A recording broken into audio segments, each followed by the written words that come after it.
Okay. All right. Hello, everyone. Good morning, good afternoon, depending on wherever you are in the world.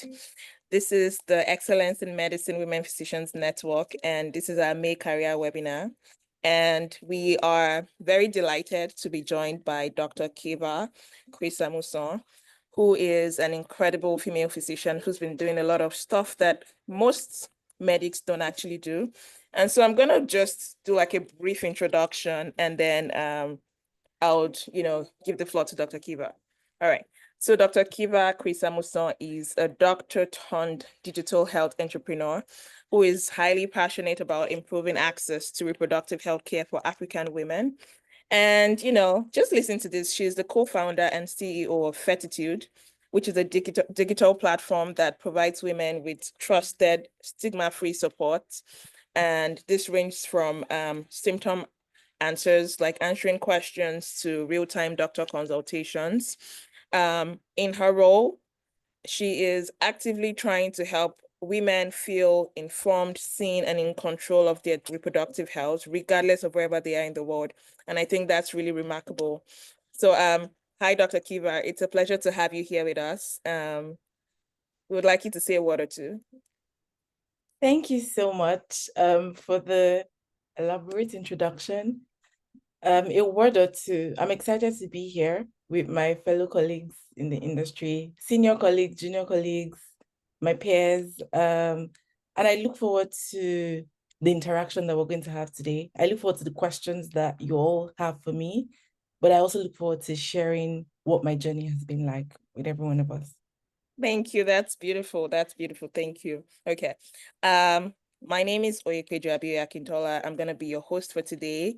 The co-host is my son here, Asha, who has decided to be joined to my hip, and it's gonna be it's gonna be three in about a week's time. So hopefully this doesn't continue for too long. Today, our topic today is thriving as a healthcare founder, breaking barriers and overcoming imposter syndrome. And I think that's an incredible topic, first of all, because I feel like a lot of us, when we hear anything tech, it just sounds very techy. It sounds like, oh my gosh, what do I know about tech? It just sounds really fancy. And so to have someone who's actively in the health tech space here with us today, I think that's phenomenal. And so we can talk about a lot of things. I know a thing or two about imposter syndrome. As I'm sure a lot of us here do know. A lot of us here have dealt with imposter syndrome in our different journeys in life. For me, as someone who is currently in clinical practice and an internal medicine resident who's actively involved in advocacy, I am actively faced with imposter syndrome, at least weekly. Something just whispers into my ears and like, the things you're doing right now, should you be doing them? Are you quite, good enough to be doing the things you're doing? And, I am sometimes able to brush it off with ease, sometimes not quite as easily. And I thankfully have people around me who I'm able to talk to. So enough of my ranting. I'm going to hand over the floor to Dr. Kieva to talk about, what it means to thrive as a health tech founder, what exactly it even means to be a health tech founder. And, we'll go into our question and answer session as well. All right, so. All right, thank you so much, Dr. Ikweju. Hello, Asha. It's lovely to have you both here. In case I seemed a little frazzled earlier, I'm currently not in Lagos, and there's a conference my team is attending. So I've just been like trying to keep tabs on what's going on and all that. Before we start, I would like to get a sense of, I know I may have missed a bit of the intros. So can we like drop a chat to, like, I would like to see where we all are, also because of the nuance of some of the things I will share, but also what you currently do. So maybe you're a resident in a particular field or you're a medical student. So just a brief intro of your designation, what you do, and where you're located. So very quickly, I'll keep my eye, let's see if I can toggle my screen to see that in the chat. I don't think we're too many, so I should be able to look through that very, very quickly. So I'm Kieva. I am an entrepreneur and I'm currently I'm based in Lagos, Nigeria, even though I'm currently in the UK. So I'd like to see responses. You don't have to unmute yourself. You can just drop that in the chat very quickly. I think this is also a good icebreaker. Whilst we're doing that, because I'm going to read it out. Okay, thank you. I see Ufoma, internal medicine resident in Atlanta, budding endocrinologist. Love it. You're one of our people because endocrinology is so important to women's health, which I'm very passionate about. Emuze Osaitin, medical student in Lagos, Nigeria. Hello. Sharon, 5th year medical student studying in Poland. Lovely to meet you. So while this drops, I can introduce myself properly. My name is Kieva. I think it's a good time to maybe move my slide. And I trained as a medical doctor, but fun fact about me is that I did not practice medicine. Very early in my career, I decided that I was going to stick with business. I didn't even think I was going to continue working in the health space, if I'll be honest. And you're probably curious to know why. Well, many people ask me why every single time. My parents still don't understand why, but I'll tell you why. Before I go into why, let's read a couple more. Stephanie, penultimate medical student, last to come. Hello, my Lagos people. Kabia Uyetunde, medical student, Ocean State. I have Ocean State, is that OAU or some others? I have too many OAU people in my life, so I have a lot of love for OAU. Ayomide Duro-Dollar, 5th year medical student, Lagos. Toby Adeomi, you're not telling us what you do, okay? Uchena, medical student, okay, OAU, hello.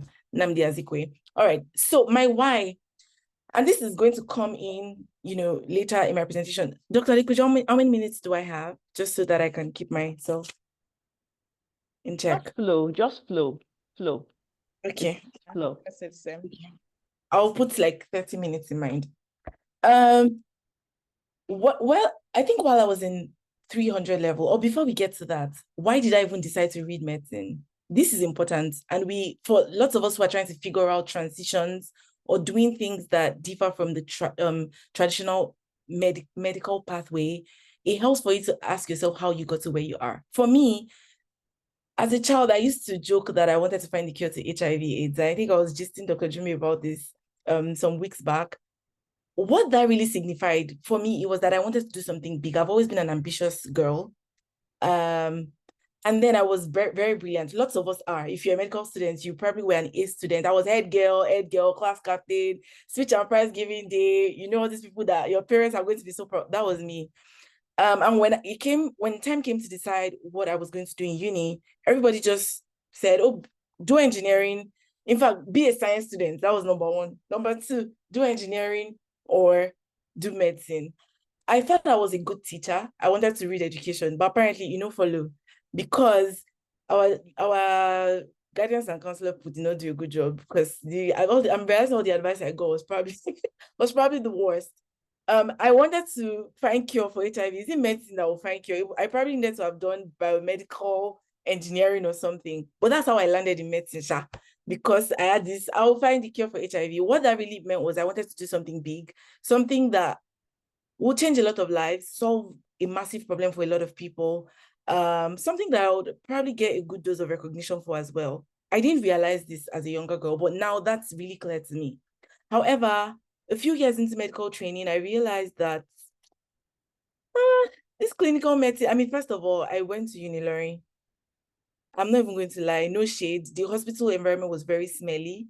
I'm very finicky. I didn't like it at all. Now I know better. When I moved back to Lagos and all of that, I realized not all hospitals are that way. But I was like, a lifetime of smelly hospital wards, count me out. It's not going to be me.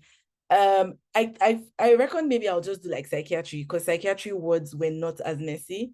Or I was going to Jakba. So I started making my plans to, I wrote PLAB. I'm sorry, I didn't write PLAB. I had done IELTS, was going to write PLAB, I couldn't. But I also realized that maybe policy, working in health policy, or even becoming a politician was where I could cause real change. Because I realized that many times, those of us who were lower down on the quote unquote food chain, we didn't have the power to make the decisions that could really cause change. And so by the time I was graduating school, I was running a business. I was one of those quote unquote on serious medical students because I was involved in a lot of extracurriculars. And that included running multiple businesses. By the time I finished school, I had a business that was thriving. I used to joke then that my business could pay the house job salaries of all my classmates, and it was no joke. I was making good money, right out of school. My parents are also entrepreneurs, so I had good business sense. And so when I looked at it, my whole pathway to like getting my house job placement was so frustrating. I just realized, you know what, I'm going to stick to like taking my life in my hands. I won't let Nigeria, make a mess of me. Medical school already showed me enough shege. So I decided to stick with my business. And that's really what it was for me. So in the last 10 years, I've worked in, I think I have a bit of a summary of my background here. I've built a business of my own. So I run a business called Zavandi. I'm not involved in the day-to-day any longer. And this is important because when I start to tell you how I've applied some of these things to what we're doing now, it will make sense. Zavandi is e-commerce. So we have like an online store for people who want the high-end wedding rings. And this was the business that I was running like out of school. I'm still active till date. I have a team who is at the helm of affairs. I realized that I loved digital marketing, which was one of the skills I had to learn. And I had to learn because I had to pay for courses. I had to find mentors. I realized I really had a knack for strategy and marketing. I went ahead to build a marketing agency. So I would work with thought leaders. If we call maybe a lot of the popular female figures that we know in the country, chances I've worked with them to build out their brand in some way or sell their digital courses or maybe their books in some way, right? This was what I was doing for like about 3-4 years before I decided to work at Fertitude. I mean, in between all of this and Fertitude, I also led Growth as She Leads Africa, which is popular here in Nigeria, and in the US as well for Black women, African women, and an incubator called Venturing Women. So I found this was not on purpose, right? But a lot of the work I did, I realized that it was leaning towards like women. It wasn't until last year I realized that I've always been an advocate for female empowerment. I think that I just came full circle. Some of these things were subconscious, were not necessarily because I had it all figured out, right? I'm just like, oh, wow, it makes sense now. Right now, I'm building Fertitude, and just quick summary. Fertitude is bringing women's health closer to women in a nutshell. So the way that when you need a cab, you would pull out your phone and order an Uber, it's the same thing we're trying to do for women's health. I remember speaking with my team.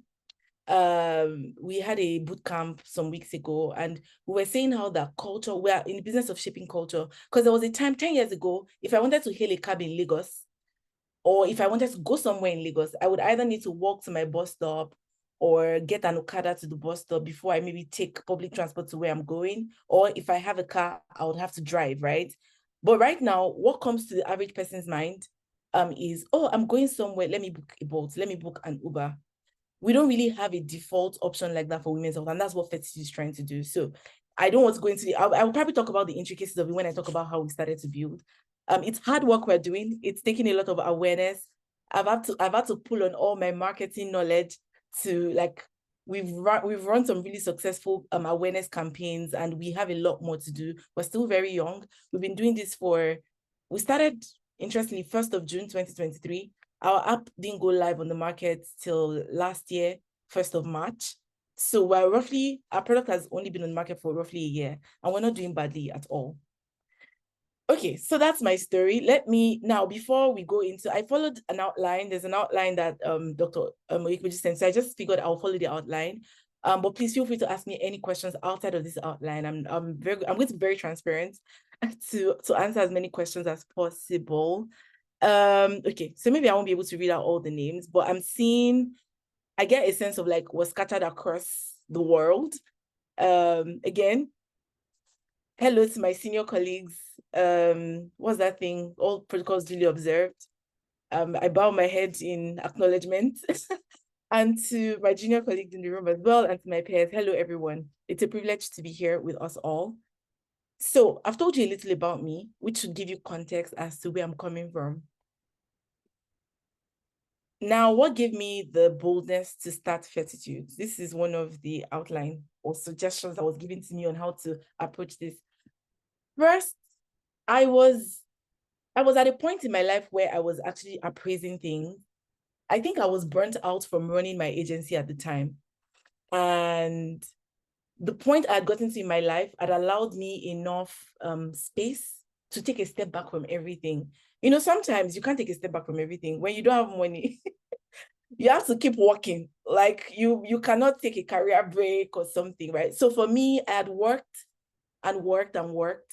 I had also had enough work experience and life experience to, and I'm still getting life experience. You know, I'm still young, but I'd just gone like on a very busy journey, and I was at a point in my life where I had the luxury to take a step back to breathe, and I started to ask myself questions. Okay, Kieva, if you could just shut everything down and start afresh, what would you do? I started to ask myself, okay, what are problems that I've seen that really set me on fire? What are things I love to talk about? What are the skill sets that I've gathered over the years? What's my academic background, right? That was actually what led me to say, I interestingly, I didn't start Fertitude. I wasn't trying to start a health tech startup when we started Fertitude. I just wanted to start a blog and just have fun with it. We're in the middle of considering relocating. I'm still based in Lagos, even though I say I come and I go. But that was kind of giving me like, I was like, oh, I could be anywhere in the world right now where nobody knows me. What would I choose to do? And I realized that I wanted to contribute to solving the issues that women were suffering from that nobody was necessarily paying attention to. That's what it was for me. I was diagnosed with PCOS. For those of you who may have seen, I mean, if you check my page on Instagram, you'll see some of the videos from the campaign we ran where I shared my story, my health journey. I've been married for 8 years on 29th of April, which was just last week. And we're yet to start a family. I'm loving it, by the way. So don't say, hey, yeah, it's like, trust me, I'm good. But that journey just put me in a space where I was doing a lot of research around fertility. And then that led me down a rabbit hole of some of the other health issues that my friends and my family friends were also going through. So that's what it was. I was just in that space. I think it was serendipity is what it's called. But I also was in that beginner's mindset. Remember, I said I was asking myself, Kieva, if you could start all over again, what would you do? And this is important because sometimes, so for me now, I had done a business where my bills were being paid, right? I'm not worried about, because sometimes there are some things that if you try to start it when you need to pay the bills, it might be really tough, except you have some funding. So I think I was just in a space where it was okay to dream without thinking about, oh, how will the bills be paid? Plus, I think I've always stayed young at heart, to be honest. I had a support system. So I recall when I had this idea to start a blog just around like women's health, specifically, I was going to start from fertility. I'd gone down, I had two of my friends who were visiting at the time. So they were spending a couple of days in the house. And I'd gone to like the floor, like where their rooms were. And I just gone to them to say, you guys, I have this idea. This is what I want to do. They were just like, Kieva, you have to do it, blah, blah, blah, blah, blah. What's the first thing you want to do? So the first idea I even had was to record a podcast, invite a couple of popular people to share their stories. Interestingly, because we recorded this podcast in 2023 and we just released it this year. So for anybody who may have seen that campaign, that was work, that was the first seed of what I had in mind when I said I wanted to create awareness around women's health issues. It was just to create content around it, to be honest. And that morphed. And I'll talk more about it because when I started to, I'd started an anonymous community. We started to see demand for people who wanted to be connected to a doctor. I was surprised to hear some people say, oh, I need to find a female gynecologist. It's hard for me to find one. You know, sometimes as a healthcare professional, you are blind to the gaps in the system that you've become very familiar with. I was like, huh? What do you mean? When women said they didn't understand certain things, I'm like, huh? What do you mean? Like, because I understand how my body works. I did physiology. Hello. I did O&G, right? I did struggle to understand, but I was like, oh, wow. Oh, wow. So, oh, the average woman really, really struggles with this from this lens and that lens. I started to speak to more women. I was like, oh my God, the problems are many. There are plenty. So that was really what, what my journey was. I already, shared this. Before writing a single line of code, and no, I don't code. I have an engineer on the team. The first step, I actually I spoke to people before I even put out a survey. But when this started to look serious, what I did was I put together a survey and I circulated it. I sent a BC on WhatsApp to all of my friends, about 30 people, and then they shared to other people. And by the time, within like a week or two, 100 women had filled this survey. What I wanted to do started to become clear. It's the fire, the seeds that was on my heart started to grow bigger. I was like, oh my gosh, there's something here. Now, context that you guys need to have. Everybody in my life knows me. I'm Queen Talk and Do. So I'm not very good at sitting still when an idea starts to burn in my heart like this.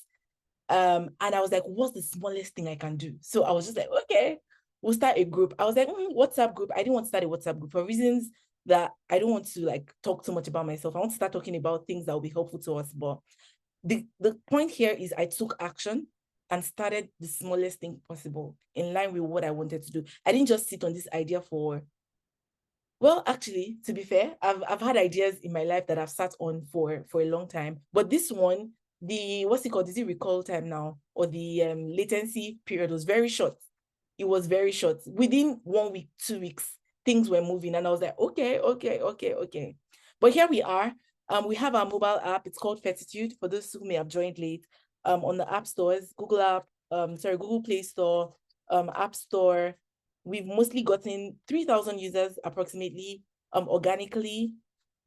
We've never gotten to the point of saying we want to scale this, just because it's health. We're trying to be very careful. We want to test things properly before we, pour fuel to the fire. But it's going really well, and it just started from a thought and trying to deliver value. So we started to listen to the women in the community. What are they asking for? And we let their voices shape what we decided to build. Imposter syndrome. Before I go into how I have handled imposter syndrome, let me see, is there anything here I wanted to say that I didn't say? Fun fact, I was going to say a fun fact about myself. When I decided I was going to transition, it helped that there was evidence of something that I could move on to because I had experimented with that. So because I had started a business, before I got to that point of decision, it kind of helps that I knew what was next. Sometimes it can be hard to figure out how you want to take that leap if you have no idea what is next, which is why sometimes it might require for you to maybe pick something up on the side. If you're like, oh, maybe this is what I want to do, maybe pick it up on the side so that it has time, you have time to fan that to flames before you have to take the leap.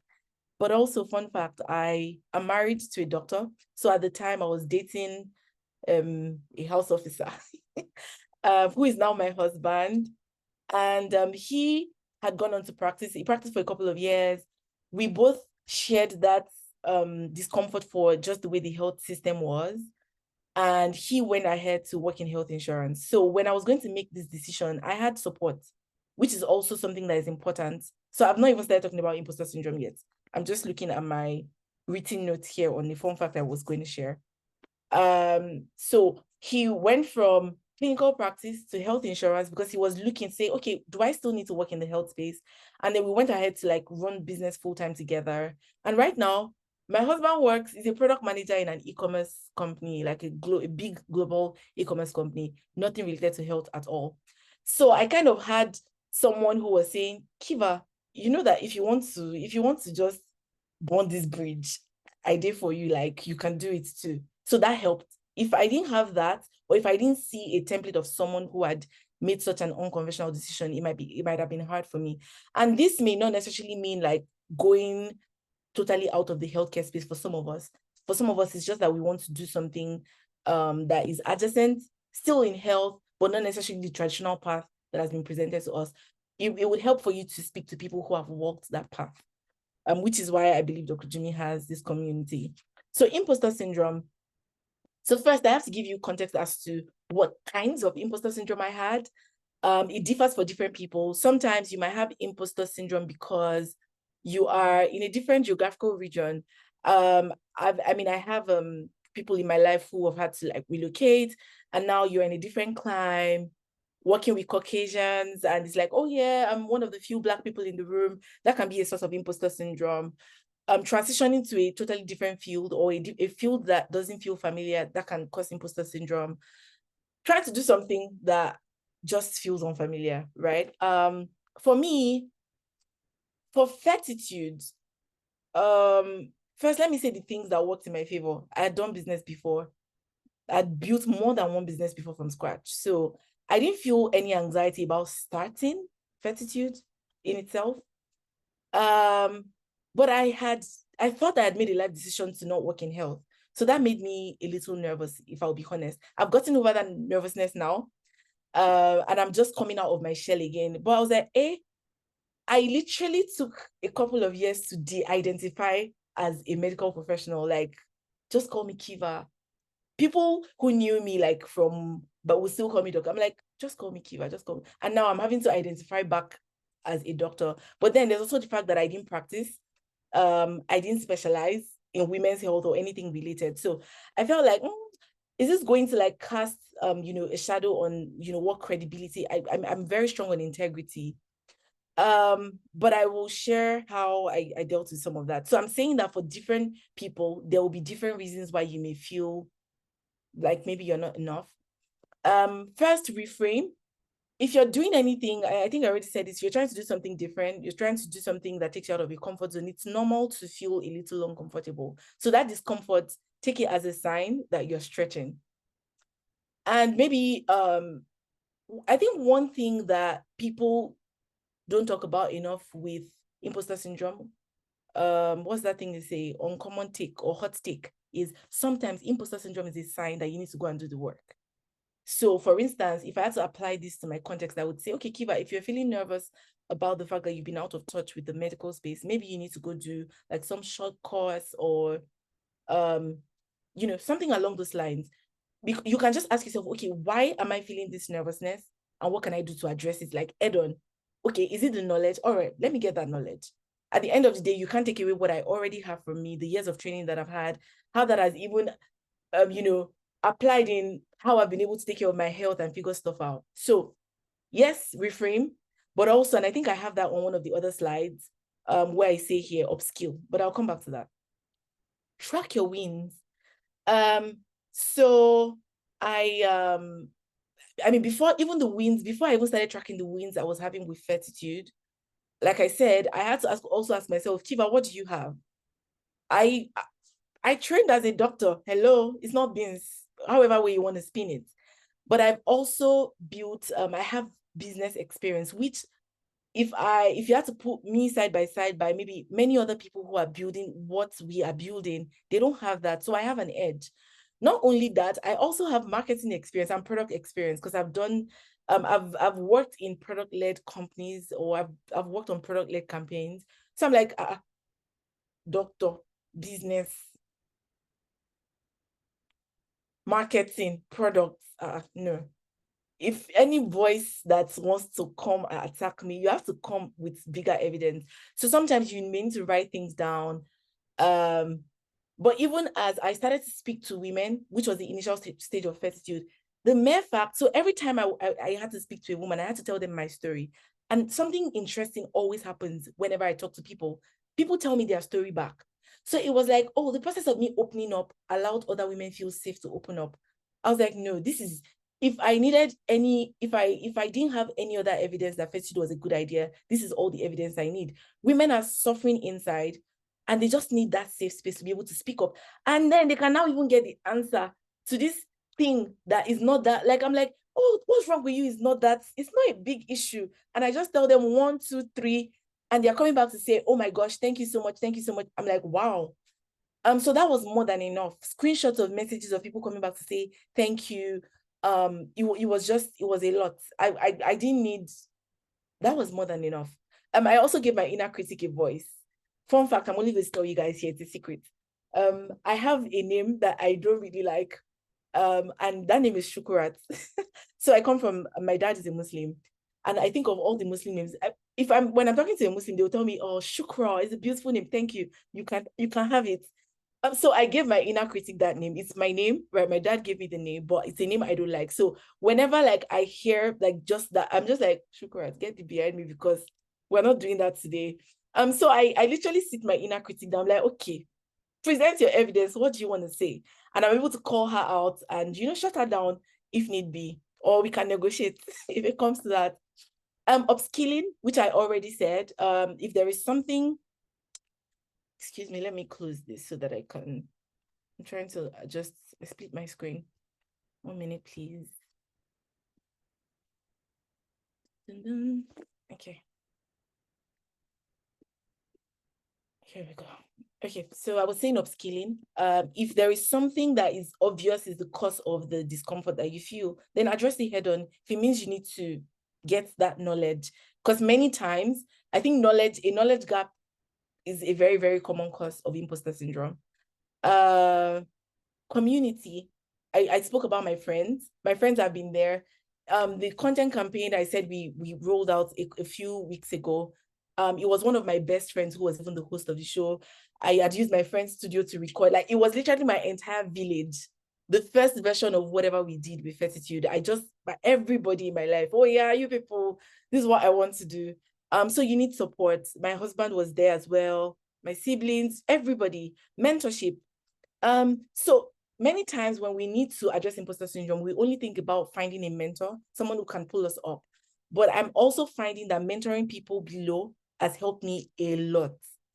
It's when you mentor people, when they tell you thank you, it reminds you of your genius. So that's something that I find has really helped me. And I'm in my mentoring era. I mean, I'm fine. I'm in my era of mentors finding me and sponsors finding me, but I'm also in that era where I'm just very open to giving back, because I find that it encourages me a lot when people come back to say, oh my gosh, thank you, that really helped me. For young female doctors entering tech or senior female doctors, because really young is relative, right? If you're about to start something that requires you to go back to ground zero, you're starting from scratch, it's kind of like, oh, I'm doing something young. So Fertitude is only like a year, 2 years.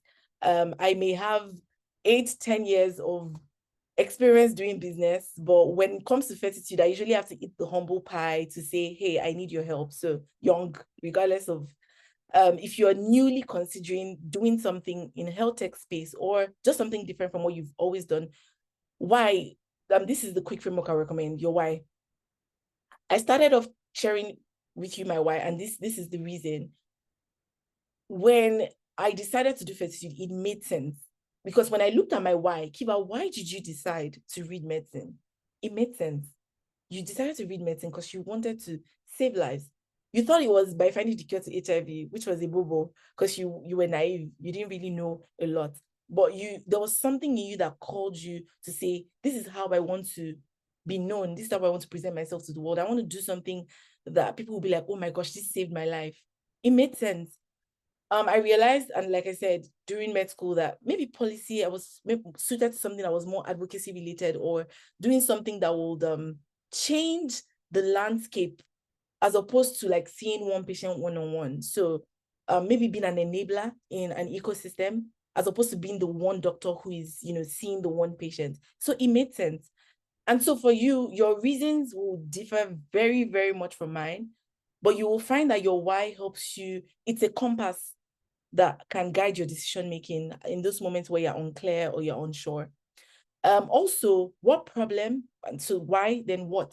What problem have you seen that won't let you go? I didn't realize that women's health was following me, to be honest. I remember I used to track my periods with Flo. I think this was as far back as 2016. I was one of Flo's first users, interestingly, and it was a product that fascinated me. It's interesting because I remember the fascination that I felt with that product, and I did not know at the time that I would be building a similar product right now. So sometimes you don't necessarily know that there is a problem that follows you. I've also been an advocate. So Kieva, everybody knows me. Kieva likes to shatter tables. Like, I always like to do a luta. Like, I'm like, why are we not talking about this thing? So I was like, it makes sense to be a voice for other women. What skill sets do I have? Like I mentioned what my background. So again, these answers will be different for you, but it will help you. It will be your compass. Start from where you are. So for me, I already said that I did not start this. And this is for anybody who in particular is looking to do something in health tech. My one advice for you, please don't start with the tech. In fact, I feel like, and I've put out a bit of content on mistakes I made starting Fertitude. I think I started too early with the tech. I was too excitable. it's a mistake that has worked for my good in the end, because it made me now go for a vision that was a lot more ambitious than what I even set out to do in the first place. But it's also, tech can make you slow in terms of how you want to reach your users, scale your solution, because tech takes time to build, and it also takes time to adjust things. You can't be as nimble once you start to touch code. If we are just stuck with the group that we had, and we just had a web page for people to come and book consultations, I think we would have moved a lot faster than we moved. And this is me. Whenever I give people this advice, they don't used to collect it, because we all have coconut head, and it's fine. But I would just say, start where you are. If it means that you need to shadow a team, go do an internship, consult. If you're more senior, consulting can work, because consulting will give you insights into like, okay, this is how this thing goes. Just start from where you are. Ship something tiny. In 2025, a very good place to start from, if you're trying to do something new, is content. Content, community. That's like low hanging fruit. Just start with something. I've had to speak to, since I started Fertitude, it's also Jesus, don't let me back on, but what this means, starting Fertitude, is that I've found myself attracting doctors who are also like trying to figure out stuff like this. And I mean, I've helped quite a couple of people who needed to put out their content or put out some kind of resource, some kind of consulting, probably even get paid for it. You don't even have to do it for free. Network, speak to people, go to events. For those of us who are in med school, and for those of us who are even out of med school and we're like way ahead in our career, the help you need will always come from your immediate network. I've had to reach out. My class group that I deserted after many years, I'm like, whenever I need something, I go to our WhatsApp group to go and ask for help. I have a lot of love, and allow me to shout out, this is out of my notes. I have a lot of love for OAU, because my husband, I think OAU is they I don't know why, maybe because they have strike and they always have free time on their hands. I don't know. Me, I went to university, we're just all about the book. I did not know so many people in school. I was serious, even though everybody thought I was unserious. I don't know. But my husband's network has been very helpful to me. And I think we've seen some of the data about how that there are lots of OAU alumni who are building like the biggest tech startups. I don't know what it is. I think it's the strike, to be honest. But you also find that when you come from that kind of community, it's easy for you to reach out to people who have gone ahead of you to say, hey, I knew you from that community in school. Maybe that's where your first check will come from, where you're trying to fundraise, you know. So network, go to events, be part of communities. You want to let people know you, so they can say, oh, I remember you from XYZ place. And if they don't know you, it's okay. Introduce yourself afresh. Join learning communities. I put a couple of for instance, Antler is global, so regardless of where you are in the world. NHS for those of us in the UK. Femtech Lab is also UK, even though their incubator is they accept people globally. Orange Corners is active in Nigeria, even though it's a Netherlands initiative. I was a part of Orange Corners. And there are lots of other incubators that are not this popular that you'll find. Maybe just type like incubator for health tech, or incubator for femtech if you're in the women's health space, or incubator for, like, you will find. There are a lot more. I just put these few examples here. Where is Fertitude headed? Because this was in the outline. I was like, I'm not here to brag about Fertitude, but let me tell you a little bit more. Our focus is not just Nigeria. We are building like a global product. So when I'm speaking to investors, I tell them we're building the Flow Health for Africa, but better. Because a woman will be able to track her periods with our app. But on top of that, when she needs a doctor, a GP, she can get that very easily. But we can also, like, we have a marketplace where we are, getting specialists to sign up. And so we're actually going to be building one of the largest banks of women health specialists ever seen in Africa, possibly across the world, to be honest. And we're seeing our product be very relevant to women in the diaspora because of the waiting times for them to even be able to speak to a gynae. We're building a habit forming product. So we say that a woman would say, oh, I need to have Fertitude in my digital wardrobe. The way people have a piggy vest or a cowrie-wise for savings, the way people have an Uber or Bolt for hailing a cab, right? That's what we're building essentially. We call ourselves a 24/7 digital companion for women's health. And so we see ourselves scaling outside of Nigeria because we are still doing a lot of testing, a lot of validation. Even though from the outside looking in, you people might think that we've made it. Yes, we've made it, but we're still, I'm trying to ensure that we test before we scale. We're building, partnerships. I think I already mentioned that. So let me just skip this slide. Our wins so far, which is still in line with everything I've said. The Me and My Girls campaign that we ran. In fact, we're finding now, because my team is collating data, we reached, I think, double this number. Power of content, by the way. Remember I said so this Me and My Girls campaign we just brought a couple of fairly popular people and a couple of not so popular people, because I was also a part of the campaign, to just talk about their women's health journey. It blew up like wildfire. I think God also being gracious. Whenever we had to release an episode, maybe that topic was also trending on Twitter, and that it was like massive. This campaign blew up, and that's just content. Awareness is a solution as well. I also want to say that for us health people, I find a lot of people just gravitate towards NGO. We need to actually start doing more entrepreneurship courses in med school and the medical space. There's a lot more to do beside NGOs.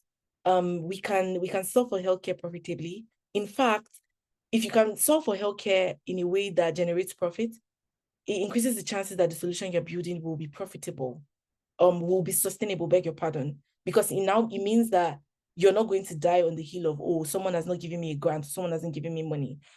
I was just with Dr. Jimmy a few weeks ago. We were talking about the fact that so many doctors, our heads are buried in our books, our exams, trying to go to the next level of the career, the walls, the corridors of the hospital. So when I came into the health tech space, one of the things I found out was there were lots of, I don't mean this disrespectfully, you guys, but there were a lot of posers. What this means is I will find a solution and I'm like, no, this is incorrect. Or wait, what gives you the authority? I've been a part of incubators where someone is trying to build like a health tech product. There's no medical person on the team. I'm like, how? Make it make sense to me. I'm not going to build a finance product. If I don't do finance, then I'll bring someone who is good at that to partner with. So there is a gap. Lots of people are also serving for health solutions from a place of personal experience, which is not bad, but that can go south very quickly. The health space is also very unregulated. So it's very easy for anybody to just bring out ring lights, record, and they're like, oh yes, this is there's so much misinformation out there. But once you put it out there, it's like people are scamming people. The way people are getting scammed in the financial space, I don't know if you guys heard about CBEX, it's the same thing that's happening in the health space. Because those of us who have the qualification and the pedigree, we're not looking beyond the corridors of the hospital. Again, it doesn't mean you have to leave your career, but you can collaborate with people. There are lots of health tech startups that will gladly have you on as a consultant, as an advisor. You actually do them a favor when they have you on their board. Because, yeah, let me just not overflog that. But we're doing well. We have approximately 3,000 installs currently, and we've not even actually tried to market our product to the diaspora, but people are finding us just because of, I think, Jackba. In a couple of years, we'll actively take this product, across to this continent specifically. We're also, we've had a couple of businesses sign up for our plans for their employees. We're working on awareness campaigns for women's health in the workplace as well. Because that's also another topic that is not spoken about enough. And I said Aluta is my blood. So this one of the things I do best. Like, oh yes, let's talk about it. And I'm using that to our advantage. It's helping us build awareness about what we're doing at Fertitude. Future plans. I think Fertitude is going to be one of those cornerstone companies because there's a lot of more talk around research around women's health. How many things they taught us in school where it's idiopathic. Even till date, if you see a gynae, idiopathic, we don't know the cause. What causes PCOS? We don't know. What causes preeclampsia? We don't know. We know risk factors, but we don't really know because there's no research. And so the way Fertitude is built, because women are giving us data, we're handling all of that data ethically, by the way. Best practice, we're following best practices with all of that, but we see room to ethically partner with big pharma when they need to do research to say, we want to understand fibroids better. We don't have data because all the data we've gotten it from the Western world.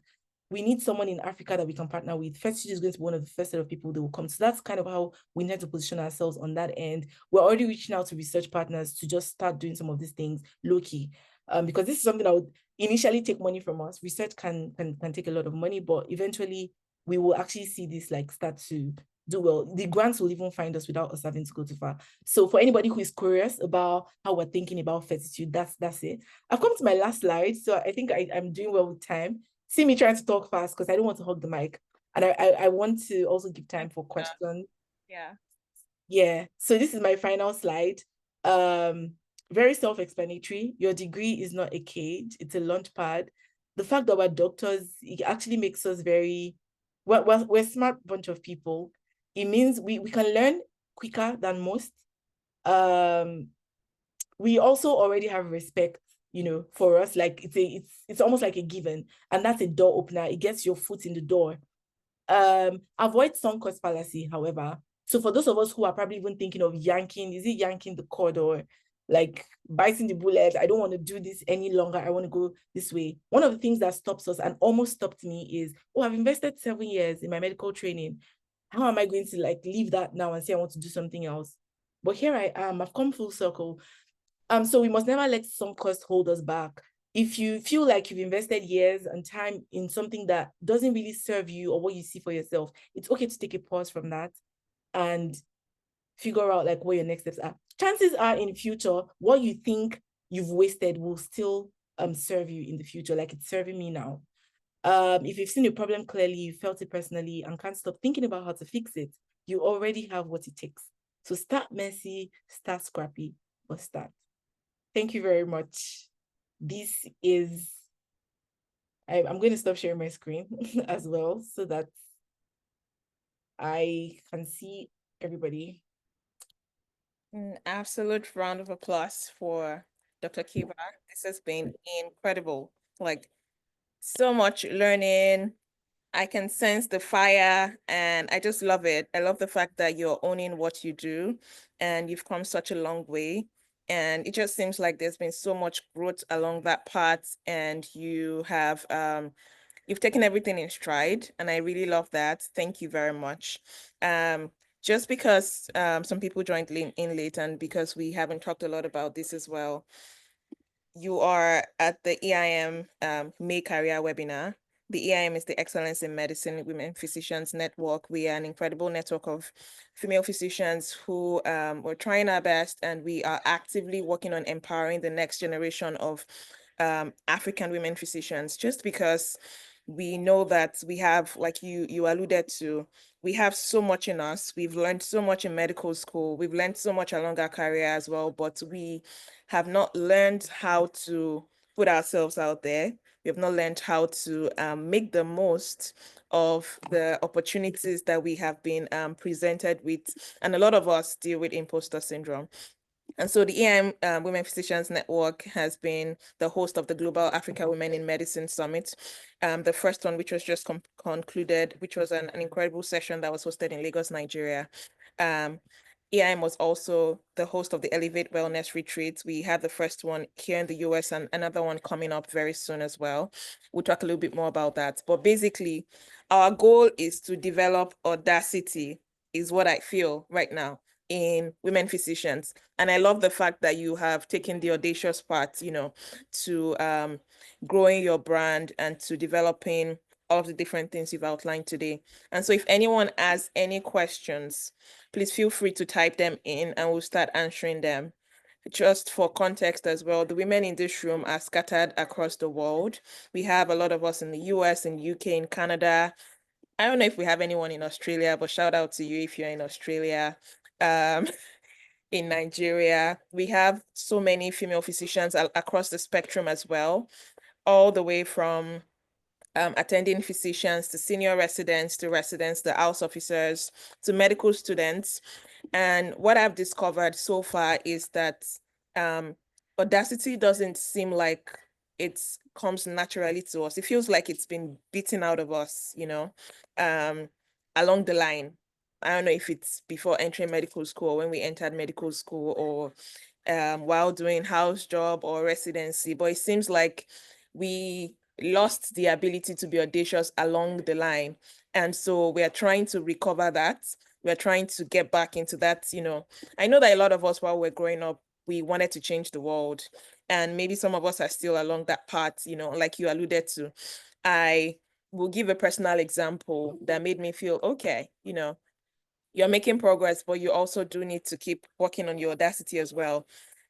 Within the past week, I had the opportunity to, I had a meeting with the former president of the American Society of Clinical Oncology, who is like a big shot in the oncology world and who was actively involved in all of the progress that has been made when it comes to treating melanoma and the first immunotherapy that was discovered for that, And for me, 5 years ago, I didn't even know that I was going to go into oncology. I was just I was literally finishing house job and NYC, and I didn't quite know what my next steps would be. And just before having that meeting, I sat down and I thought about it, and I was like, 5 years ago, I wasn't even on this part at all. I had not done my USMLE exams. I didn't even know I was going to do any of that, to be honest. And 5 years later, I am meeting with key shapers in this field. 5 years later, I'm going to Capitol Hill. I'm going to the White House and talking about my interests and when it comes to like advocacy and advocating for the NIH and the NCI and all of that. And it felt like in that moment, just thinking about it, I felt I felt small compared to the things that I was doing and the things I was still going to do. And I realized that, okay, I've built some audacity and I have gotten to this point, but I need a lot more audacity to go from where I'm right now to where I need to be and where I know that I am going to be.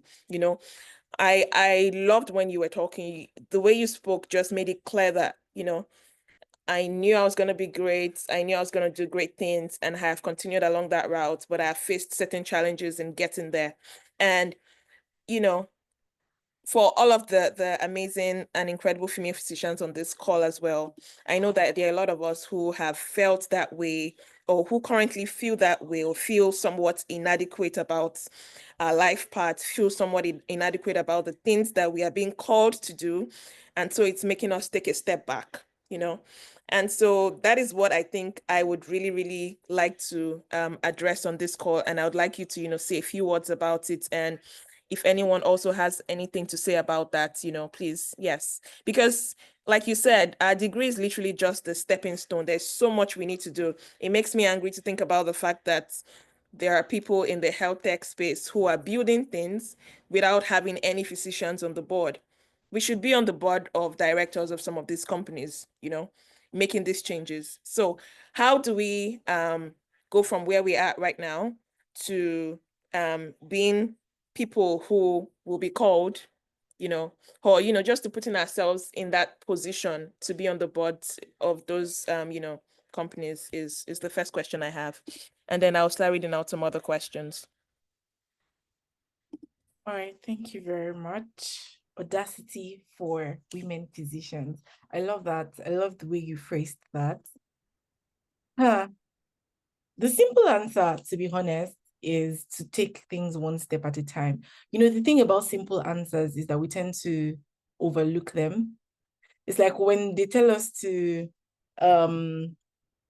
if I was like, oh, kill a hen, take the calabash to the junction. Sorry, I know I'm being very medieval in my examples. It maybe sounds like that's what will work, but that's really the simple answer. You may not have a clear picture of all the steps you need to take, but you can take the first step that is clear to you. And I gave an example to say, if it means you want to just create a resource and put that out, you want to just start talking about stuff, even if it's on your WhatsApp, do that. You want to create a WhatsApp group, do that. You want to open a page on Instagram, it literally takes 2 minutes to do that. Do it.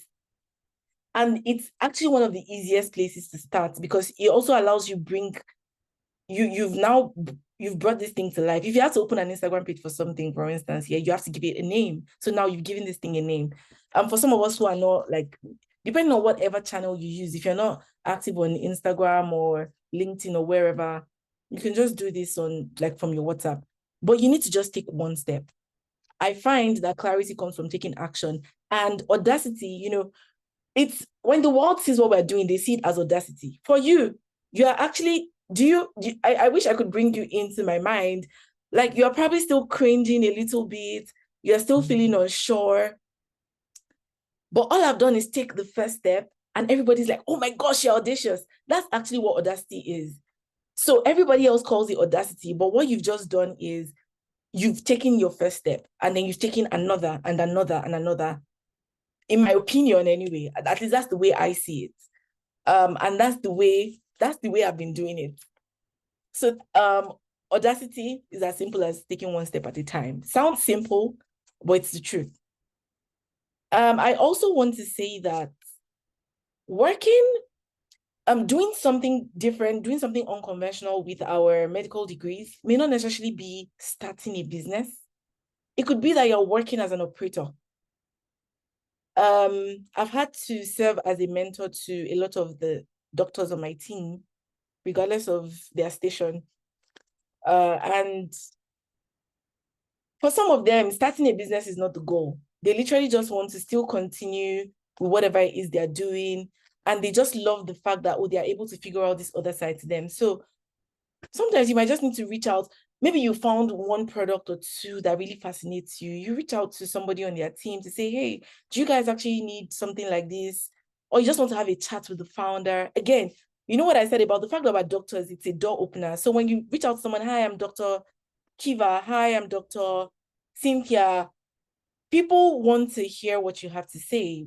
So you can use that to your advantage. So I wrote that down while you're speaking to say that the next step for some of us may not necessarily be starting a business. It might be working in one. You would also need to, sometimes it helps to do research. Sorry, my phone keeps buzzing. It helps to do research to find other professionals like you who are doing something similar. Take, for instance, if I want to find doctors who work at Flow Health, because Flow is quite popular, they're a very popular period tracker. I can go on LinkedIn. When you click on the page, you can go to the tab that says people, and then you will see every single doctor that has a partnership or consults with Flow. Do you know, as simple as even reviewing medical articles, because that's something that we've needed help with, where we've written an article, it's written by someone else on the team, but we just needed to say, oh, this article was reviewed by Professor this, or reviewed by Dr. This, who is a consultant, OBGYN. Like, it's the little things, you know. So working as an operator, whatever that means, it could mean you're actually one of the core team members or you're a part-timer. And so these opportunities will not fall on your lap. You might need to go out of your circle because now all your friends are doctors.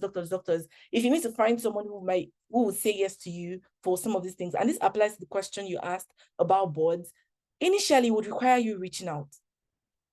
But this also takes me back again to what I said about taking the first step.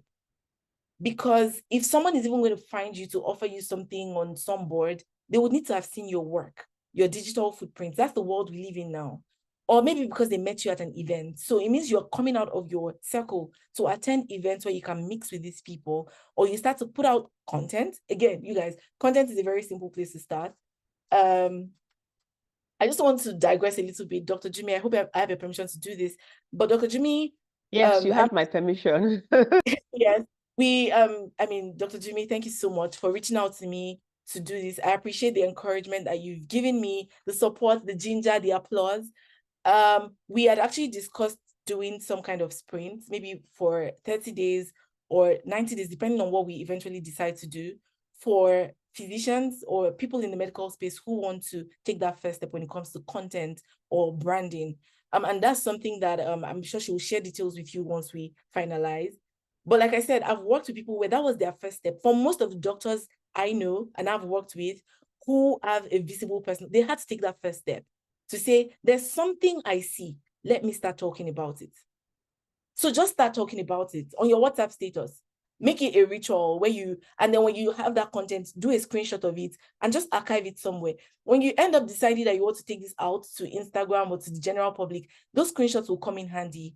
Or it will just form the base of, okay, it's like there's a thread here. There's something recurring that it looks like I'm passionate about, right? I don't want to give too many examples. There's a doctor I'm speaking to who is looking to come to Nigeria. She's a She's a gastroenterologist.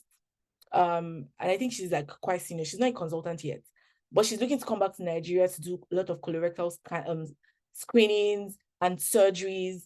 But she couldn't figure out her first step and how to do that. And like we sort of just agreed, you know what? How about you start talking about this? Once you start talking about it, people will find you, patients will find you, stakeholders in the ecosystem will find you because they will know your page, they will know of you, they will start inviting you to speak at events. When someone is trying to build a product like that in the tech space, they will call your name. That's how you get a board seat. That's how you get an offer to become an advisor. So I would say again, take the first step. Being audacious sounds like a big thing, but on the other end, on your own end, it's just taking that first step, regardless of how scary it looks. I hope that answers the question. I saw a couple of questions in the chat. Maybe I can just jump to those. Yeah. Okay. So Grace Ene, I presume that's Dr. Grace or Dr. to be Grace, says, how is Fertitude helping to reduce misinformation about women's health? This is the core of what we do. First, we do it with our content. So across all our social media platforms, we're doing that seriously. We have a content creation team, and that's what they do. That's their job. Even the marketing team, those people on the team who are not medical are aware that nothing goes out until it goes through the medical team. And see, that's value that we bring. Do you guys know? If I mention 80% of any health tech startup you see in Nigeria does not have this process in place to say, before we put content out, let it go through the medical team.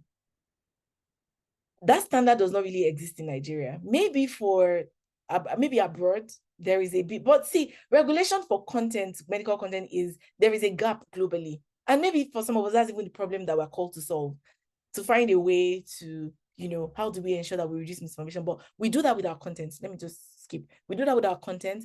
We have an AI health assistant that is also trained for the medical nuance, trained on like real life scenarios, trained on like data and all of that. So well, that's how we're solving for it. We're also giving, so we tried the way our app works, and someone asked if we have a mobile app. Yes, we do.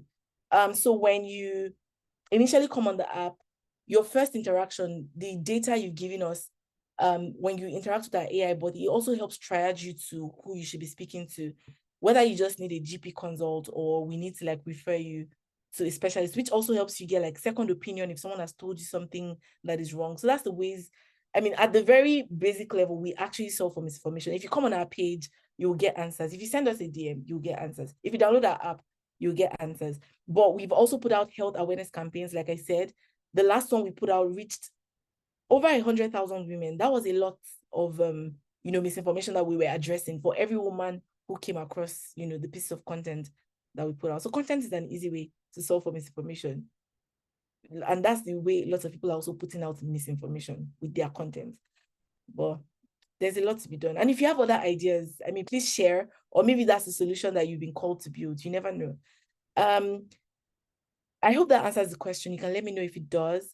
Dr. Emuze Osaitin says, thank you for the presentation. Is Fertitude an app? Yes, we're a mobile app.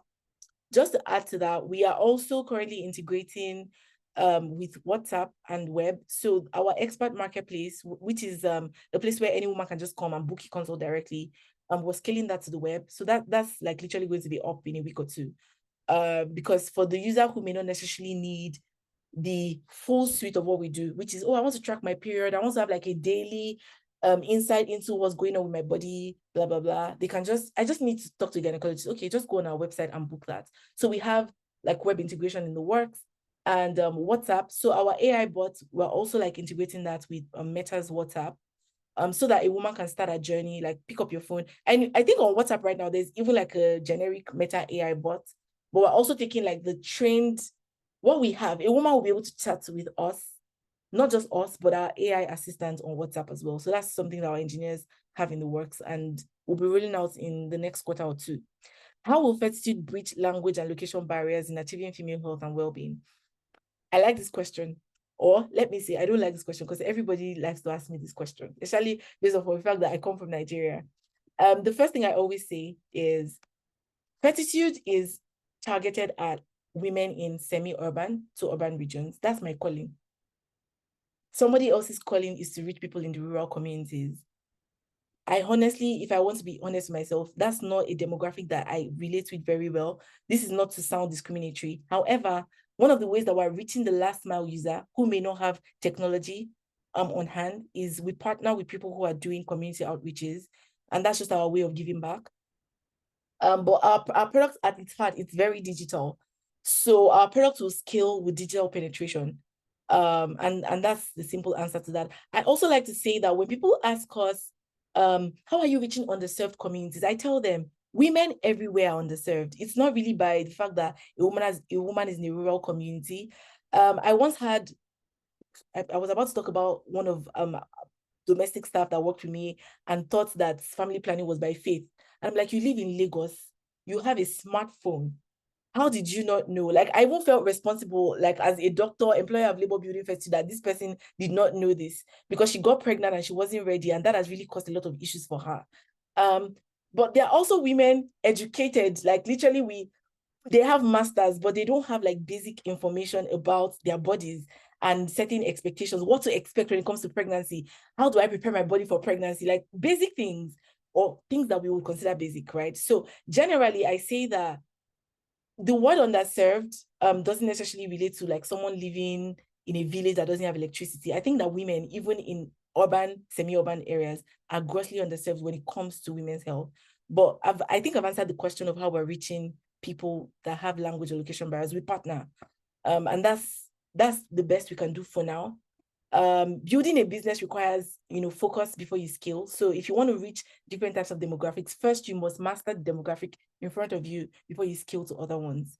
But I'm very happy to leave the rural communities to somebody else who strongly identifies with that as their solution. This is such an amazing and enlightening session. Thank you. So this is from Dr. Mary Oluwere. I'll just stick with Dr. Mary. You said something about not starting with tech for those who are planning a startup. You did mention campaigns. Can you give other specific alternatives? This question, and if you want to share, some context with me so I can answer specifically for your context, but I will try even without context. Tech is a vehicle. Tech is an enabler, and like I've said, what people don't talk about is how that modifying tech, iterating tech can slow you down. It's slower. At the core of every business is value delivery. So, telemedicine, for instance, right? I mentioned that we are building a marketplace, where we're having women's health specialists listed. I don't need to build my own like tech, like get engineers together to build an app to do that. I could start with a Google Sheet that I share the link with people. I don't give them edit access. Oh, and that's also another thing I find, one of the things I found, which I find funny, and is that a lot of us doctors, we're not very techie. I don't know why, because we're smart people and we like, I think I get a hang of tech like very easily. Just take one day or two and sit with it. So like I think the average doctor, just challenge yourself using G Suite, like all the Google suite of products, Google Sheets, Excel, that's Google Sheets. Or maybe the Microsoft suite of products, but I prefer Google to Microsoft. Sheets, doc, slides, learn how to use Canva, learn how to be social media savvy. Don't say, oh, I don't have time. Like, just try to know how it works, because it helps you be more nimble. And you can't really be at the forefront of innovation if you're not even adept at handling some of these things. Like I've found, I don't want to go into that, but so I was giving an example to say this marketplace that we're trying, if you can't build a website, I know how to build a website because I learned how to build one very early as a marketer. But if you can't build one, but you know how to use a Google Doc, you can create a table and segment it into sections and put gynecologist, put name, phone number, a booking link. You have to know how to use Calendly to do this. Endocrinologists, you put the list. Dietitians, you put the list. Therapists, counselors, you put the list. And then you push that out, right? That's that's not tech that you had to build from scratch, but you're able to deliver value with that still. If you have a WhatsApp community and then people, maybe that link is in the bio of the community, so people know that if they want to book, you just put a paystack link beside each of those people. again, I'm just giving like examples because I don't know the context of your question. But what I'm saying is when we started, the first version of our product was an anonymous community. I didn't want to use WhatsApp. And because I'm a little techie, I built that with Wix for reasons that I can't go into because of time. And I don't want to spend too much of time on this question. But I could have done what I wanted to do with WhatsApp. I didn't want to use WhatsApp. I could have used Telegram for that. I could have opened an Instagram page for that. But I wanted to do something, a little different. And I've also said, even if it's just starting a page, even if it's just creating a resource like a PDF is, you can do a PDF with Google. Like it does not have to be fancy, or you can give it to a graphic designer to design it for you, and you put it up on seller.co, for instance, and let people pay 5,000 naira for it or something. Yeah, I shall want to say that for everything that you start, you have to be ready to commit. Because sometimes we think, oh yeah, it's just to start a brand. I find when I used to work with people who wanted to just like put out digital products and stuff, I'm like, this is like starting a business. So you have to be ready to commit. It takes a lot of, let me just leave that. Thank you, Dr. Kieva. Thank you guys for gassing me up in the chat. You don't get to not show up on social media in this day and age. Take the first step. We solve for misinformation. Yes, we do. Yes, that answers the question. I love that it goes to the medical team before putting content out there. Thank you, Dr. Kieva, for sharing your journey with us. Okay, thank you all. And okay, so Dr. Jimmy says that Mary can unmute and share. So I guess we can do like hand raise so that Dr. Peju can maybe give people the chance to share. How did you digitalize Fertitude? Did you have to do some courses in tech? How does one without any background in business start a profitable health startup? You don't have to be the business person.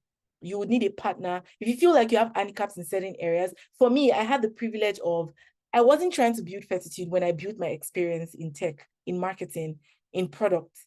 I thought I was done, right? But that has helped me. For you, if your focus has been on the health space and you've not had to upskill in those areas, if you want to do something, then you will need to find a partner who has those skill sets to be able to do it. In the meantime, just start with the first step that is in front of you. I hope that helps.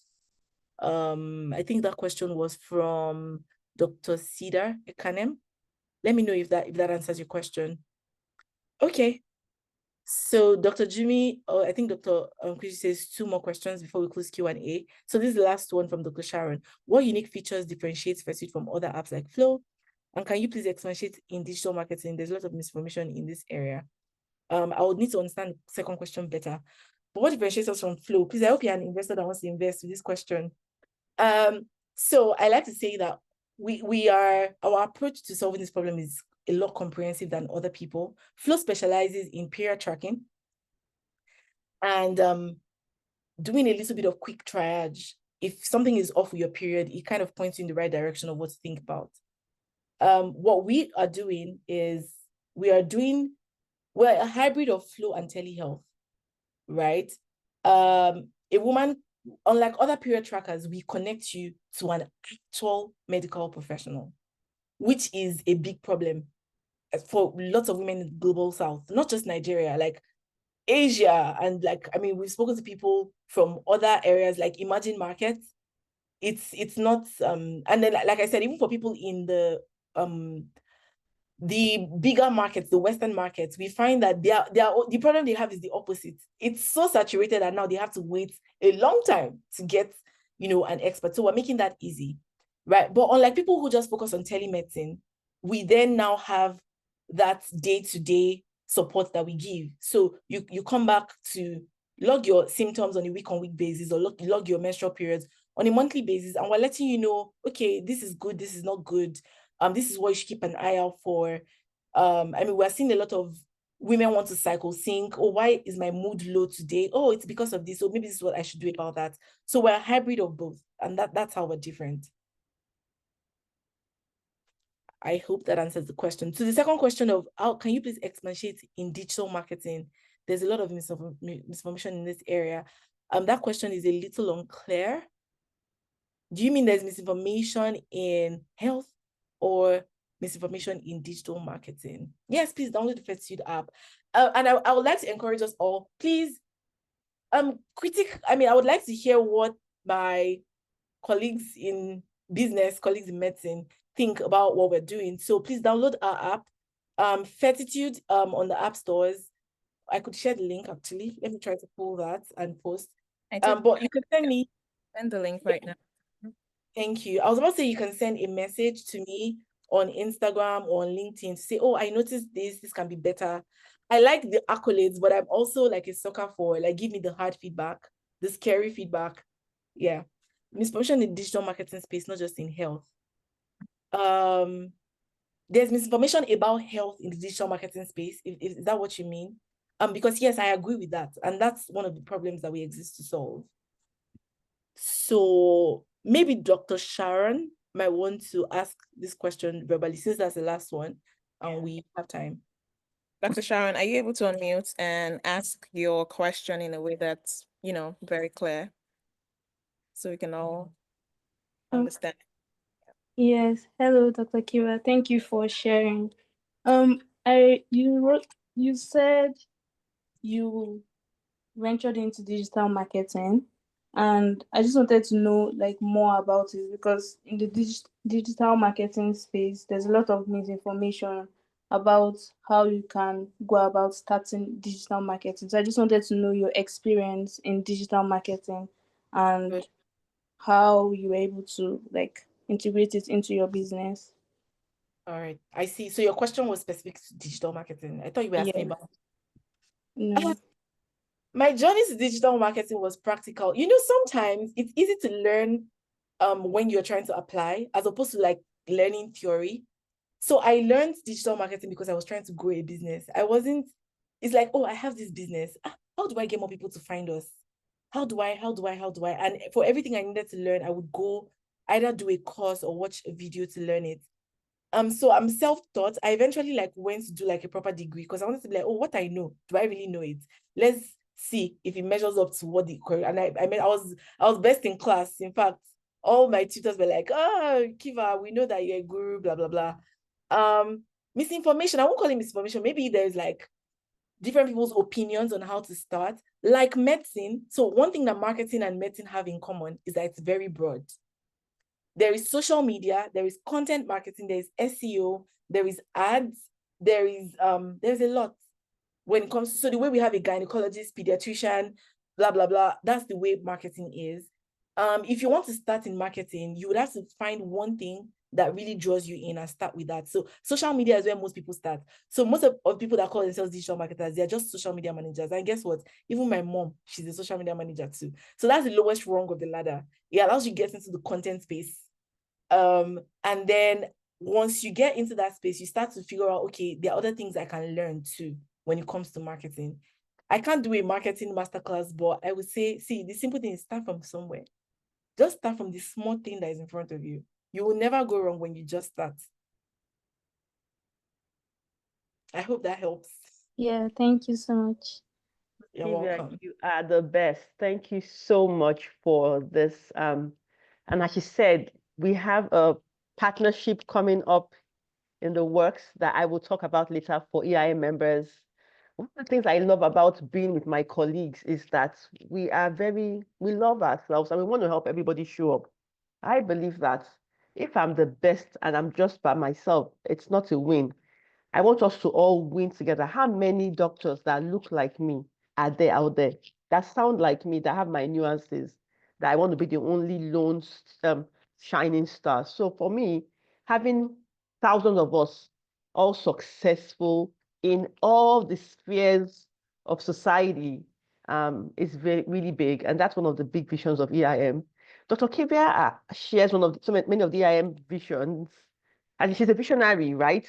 She said something. I could have kept this just for WhatsApp, like having a WhatsApp app. But she said, no, I'm going to make it global. One.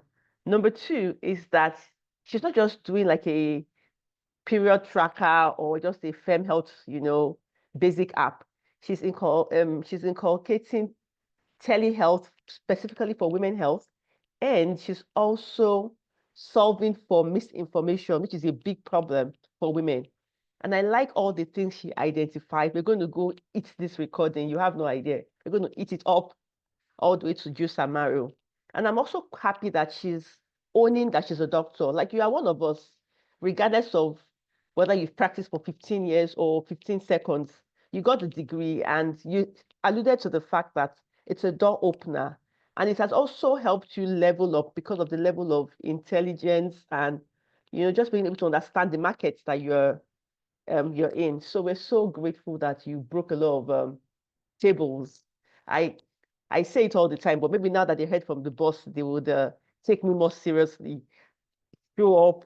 Many people are passionate. There are a lot of passionate doctors on this group. They all want to do stuff, which is why they joined the EIM. But they think that's where it ends. Oh, I'm passionate. Just the basic things like being consistent, being accountable, being part of a community, putting yourself out there. They don't want to do that. Or they want to, but they don't realize how important it is. So hearing you tell us that, guys, I don't just have passion for Fertitude. I did the work. I had like a 10-year build to this. I guess you've also helped shape a lot of mindsets that will help us, all show up in our different spaces. If you want to learn more about Fertitude, you could reach out to Dr. Kieva. She's on LinkedIn, as she said. You could send a message to one of her company pages on social media, and just see how you can learn in that space. We're going to have her again and again, and she's going to be at the GAWIM Summit next year. She's speaking at the GAWIM Summit. She's also going to have a display stand. So we're so excited, and we have some collaborations with her in the works. So thank you so much for coming. I don't know if Peju has anything to say, so we can let her go. She's part of a meeting, a conference right now in Lagos, actually, right? So this is a big sacrifice showing up for us. There's a big conference going on in Lagos, and we're so grateful for this time. Thank you so much. Thank you. So that will be my own what's it called? Close out for this session. Yes. So closing remarks, like we're about to go right now. This has been such a powerful session. And I would just say the one thing that everyone here can do, like not everyone here wants to do tech. And that's why we're very deliberate about asking a lot of these questions, because we wanted to really see how you have shown up in your own space. Now, while not everyone wants to do tech, every female physician here definitely needs to show up audaciously and to be able to articulate what problem you're trying to solve. I think you did that really beautifully. You were able to articulate the problem you're trying to solve, and you did it confidently. Of course, that comes from years of building and building. But that is something everyone here, I want us to take away from this meeting, The one thing you can do right now is to show up so much on social media to the point where if anyone types in your name, they see the problem you're actively trying to solve. It's not too early or too late to do that. So I'm gonna ask everyone here, Dr. Jummy wants to say something, to show up audaciously on social media, at least within the next month, such that by the time we come back for our June career webinar, everyone can say, okay, I should, and there's going to be that cringe factor. And I believe you alluded to that at some point. You're going to feel like, I'm showing up too much. There are people who actually know me in real life that are seeing me post all these things. And they're like, okay, okay. And some people will even use style to talk to you about it and say one or two things that are not so nice. But I'm sorry about my son. I'm screaming right now. But this is also part of showing up. You show up regardless of what phase you are in life. You show up, and you show up audaciously. So thank you very much. I loved this session. We're going to listen to it over and over again. And we also would, we'd love to continue to partner with you. You're one of us, and you are showing up in beautiful ways. You are actively walking the walk. You're not just talking, you're walking the walk. And I think that's so beautiful to see. And we've absolutely enjoyed having you today. I believe Dr. Jimmy wants to say something else. Yes. Out. Yes. So just to highlight something else you said, the first thing you said is that many people, because of passion, they want to start their own businesses. And so we say a lot of people start and crash. But you said something very important about just volunteering or serving or working with someone that's already in that space and taking time to do that. Fertitude is a good place. If you want to, you can also reach out at some point and see how you can. So don't be in a hurry to be a founder. Work hard on even just learning the ropes first. That's one thing I really wanted to say as well. Finally, please, ladies, if you're on social media, you could also repost. Dr. Kieva is doing like a little campaign now where she's putting her herself out there. You know, she's talking about Fertitude. So if we all are going to follow you right away, please repost her stories as well, repost and just kind of build traction. Let's make Fertitude a brand name globally as well. That's pretty much it. I'm just so excited to have you this Saturday, and thank you, everybody. Can we all unmute and just EIM style say thank you to Dr. Kieva? Oh, before that, please, ladies, you know how we do it in EIM. I need everybody to write their summary of how this experience was for them, and then put it on the chats. And also, if you can put it on social media as well, let them know that we had a good time with Dr. Kieva. So can we all unmute and just say thank you and just wish her well in all the Can we good also stuff? take like a digital selfie? Like people Okay. can share their videos and we take a selfie. Can Ari help us too as well? Let's do that. Sorry, We're I saying haven't thank you, by quite the way. figured that out yet. Yeah. Who's going to help us? Let me see. I'm on my computer, unfortunately. I mean, I can take a selfie. Okay, please help us do that. Yes, thank you. So I only see 6 people. So that's the only 6 people that will show. I'm hiding all the non-video. Okay, we have 8 people now. Ladies, show up. Turn on your cameras. That's what we talked about today. Show up. So we have 6 people, and we're going to say cheese on the count of 3, 2, 1. Cheese. Cheese. Okay. All right. Oh, awesome. So yeah, let's tell Dr. Kieva we love her. Let's wish her all the best. She's doing a phenomenal work. Let's wish her blessings. Fertitude is going to go further than she can even imagine. She's a crazy dreamer, but it's going to blow your mind, literally, much more. We send you all the blessings from EIM. Thank you. Awesome. Thank you so much. Thank you Bye, so Dr. much. Jummy. Bye, Dr. Peju. Bye. Thank you so much Thank for you coming, very everybody. much. Thank you so much, Dr. Thank you so Kieva. much, Dr. Thank you so Kieva. much. Thank you so Thank you much. so much, Ma. Bye-bye. Bye, everyone. Everyone.